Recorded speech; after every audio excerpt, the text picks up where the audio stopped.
Hey everybody, today I wanted to share with you just kind of a funny little play on words that I ran across. Total, just like stand by for nerd joke, all right? I know I do some cheesy nerd jokes, but gotta love that language stuff when, I mean, the Lord is just so funny. Like, you can't even make this stuff up sometimes. I run across things and, you know, when you have like two different languages and when you're saying a word in one language and you're saying it like it means something like the same sound of this, like the way you say the word means something totally different in the other language. It's like, and you can't help but laugh. Like, it's one of these. All right, so in Daniel 8:9, I was reading right in that section in Daniel 8 about the little horn. And I jumped into the Hebrew just to see, look behind the scenes in the Hebrew a little bit to see what I was, and so I started reading, but when I got to the word for horn here, now of course we have the shofar, that's one kind of horn, right? So that's shofar though.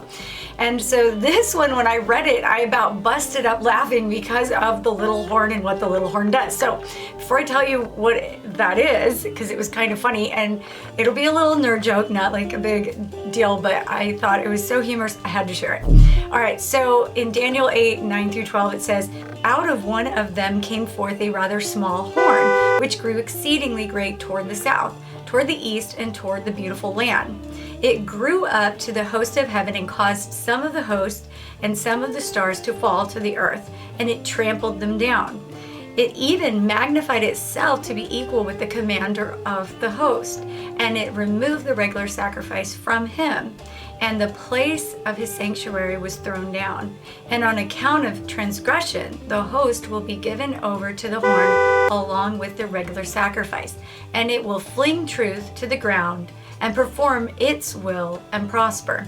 And so what's kind of interesting about this, so I'm reading along and I'm like, wait a minute. So think of the things that it did, right? It caused some of the host to fall. It was, and it trampled them down. It magnified itself.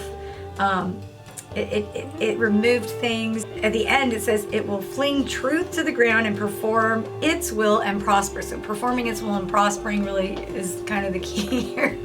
Well, you know, just that arrogance, kind of negative connotation to this little horn, right?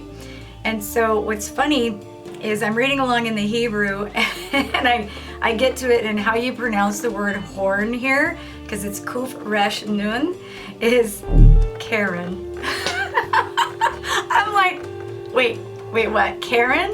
Like, Karen, obviously in our modern culture, is, you know, that self-righteous, kind of bossy, sort of Jezebelic woman who comes in and just like takes over and takes charge. Now, that assertive personality could be steered for good, but in most cases, Karen is has a negative connotation these days as being that pushy, you know, all about themselves, completely self-absorbed, kind of narcissistic person, right? That comes in and just is going to push their way through.